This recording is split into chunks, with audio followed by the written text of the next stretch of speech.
So finally I've got my room,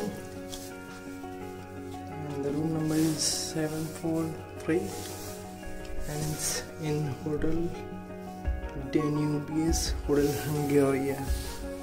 Look at all set to काफ़ी खूबसूरत hotel है, ये रूम्स हैं।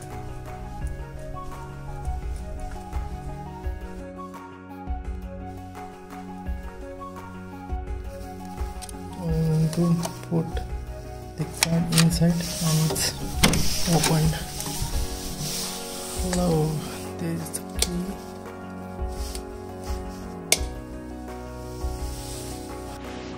So finally वो टाइम आ गया जब मैं कह सकता हूँ कि मैं कम्प्लीटली सेफ हूँ, क्योंकि अभी मैं अपने होटल पहुँच गया हूँ।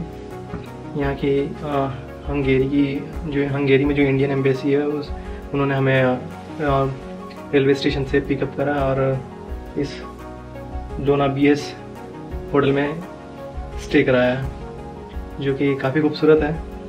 वैसे ही इतने बुरे टाइम चल रहे थे कि मूड वैसे ही ख़राब हुआ पड़ा था, हालत ऐसी हो गई थी कि बस ले चलो, बस कैसे भी यहाँ से इवैक्यूएट हो जाए, हम घर चलें, और ज़्यादा टॉलरेट नहीं हो रहा।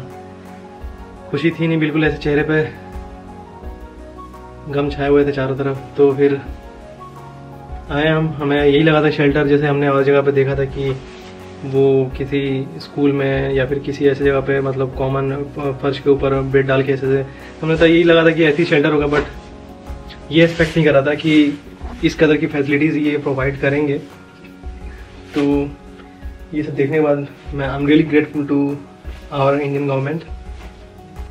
सो अभी मैं क्या करता हूँ, आप लोगों को भी दिखाता हूँ मैं कि जैसे यहाँ पे इस होटल में सीन ये था कि ऐसा नहीं था कि एक ही रूम में सारे बच्चों को भर दे रहे हैं या फिर एक रूम में 4-4 5-5 बच्चों को भर रहे हैं, ऐसा नहीं था। यहाँ पे ऐसा सीन है कि अगर आप कंफर्टेबल हैं तो एक रूम में 2 को रख रहे हैं, एक रूम में 3 को भी रख रहे हैं, और एक रूम में 1 को, मतलब इनके पास तीनों ही ऑप्शन है। 4 का भी ऑप्शन है, बट मोस्टली लोग प्रीफर कर रहे हैं 3, 2 और 1। तो मैंने जो प्रीफर करा था 1 था। मैंने उनसे रिक्वेस्ट करा था प्लीज़ मेरे साथ कोई और नहीं है तो मुझे 1 रूम ही चाहिए, जिसका मैं अभी क्या करता हूँ आपको टूर देता हूँ, ताकि आपको भी दिखे कि कैसी फैसिलिटीज़ इंडियन गवर्नमेंट ने प्रोवाइड करी है, जिसकी वजह से थोड़ी बहुत स्माइल थकावट के साथ आपको चेहरे पे देख सकती है। तो अभी मैं आपको दिखाता हूँ मैं कि ये रूम कितना खूबसूरत है और काफ़ी सुकून भरा है। तो यहाँ पर ये हैंगर है, मिरर और ये ड्रायर, वही is the toilet bathroom.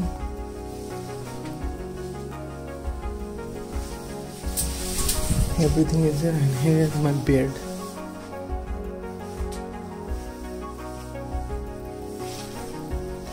And it's me right over there. Finally I've got something good. और ये है मेरा बेड, जो कि नेक्स्ट 1 या 2 डेज़ की है, 2 डेज़ का साथ ही होने वाला है। कह नहीं सकते हैं कितने दिनों का, बट लेट्स सी यहाँ गवर्नमेंट क्या डिसाइड करती है। और ये हैं कुछ चीज़ें जिनका मैं यूज़ कर सकता हूँ चाहूँ तो। फिलहाल तो मैं बहुत थका हुआ हूँ, तो सबसे पहले फ्रेश हो लेता हूँ, फिर आपसे बात करता हूँ। तो सुबह के बज गए 6 और मेरे आए हुए ऑलमोस्ट 3 घंटे हो गए। इतनी देर में मैं फ्रेश हो गया और वेट कर रहा हूँ मैं कि देखता हूँ खाने का क्या सीन है, क्या अरेंजमेंट्स है, खुद अफोर्ड करना पड़ेगा या फिर ये इंडियन गवर्नमेंट की तरफ से ये हमें प्रोवाइड होगा। तो वेट कर रहा हूँ मैं कि कुछ खा लूँ, क्योंकि भूख बहुत ज़्यादा लग रही है।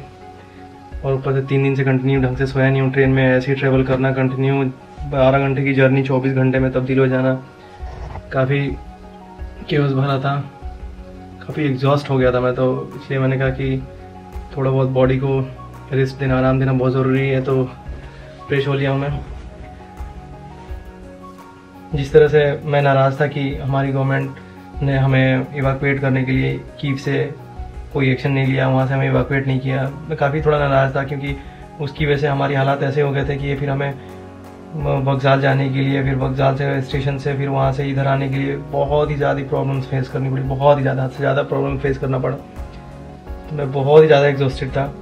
बट जब मैं एम्बेसी ने मुझे हंगरी में अपने हंगरी के रेलवे स्टेशन पे पिकअप करा और फिर यहाँ मैं बुदापेस्ट ले आया। बुदापेस्ट में एक होटल में स्टे कराया। होटल काफ़ी खूबसूरत है, जिसकी वजह से थोड़ी बहुत जो एक्सॉस्टमेंट थी, जो टायर्डनेस थी, वो वैसी दूर हो गई और थोड़ा सा काफ़ी अच्छा फील हुआ कि चलो एटलीस्ट वहाँ पे नहीं कर सकें बट यहाँ पे वो कर रहे हैं।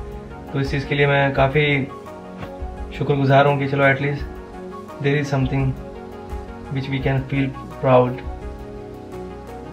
सो all thanks to Indian government and everyone who is involve in this. तो देखता हूँ कितने देर में खाना आता है, क्या होता है क्या नहीं होता, फिर उस हिसाब से फिर नींद बहुत ही ज़्यादा आ रही है। एक बार वो खाने का जो भी चीज़ है वो फाइनल हो जाए, उस हिसाब से फिर मैं सोने की कोशिश करूँगा। फिर देखता हूँ फ्लाइट का कुछ अभी पता नहीं, कोई अपडेट नहीं आया है। कह रहे हैं कि हो सकता है आज भी फ्लाइट हो सकती है या फिर कल भी फ्लाइट हो सकती है। तो उस हिसाब से मैं प्रिपेयर्ड हूँ, या तो कल करें या फिर परसों करें। जाना तो है या नहीं, अब टोटली इनके ऊपर डिपेंडेंट है। अब ये जैसा चाहेंगे वैसे ही, ऑब्वियस ही बात है, हमें इन्हें फॉलो करना है। तो बस वेट कर रहे हैं इनके नेक्स्ट डिसीजन का। फ़िलहाल अभी मैं कोशिश करता हूँ कि कुछ खा लूँ, या तो वो प्रोवाइड करते हैं या फिर मैं खुद प्रोवाइड कर लूँ खुद को। तो जैसा होता है मैं आपको अपडेट करता हूँ। Let's go.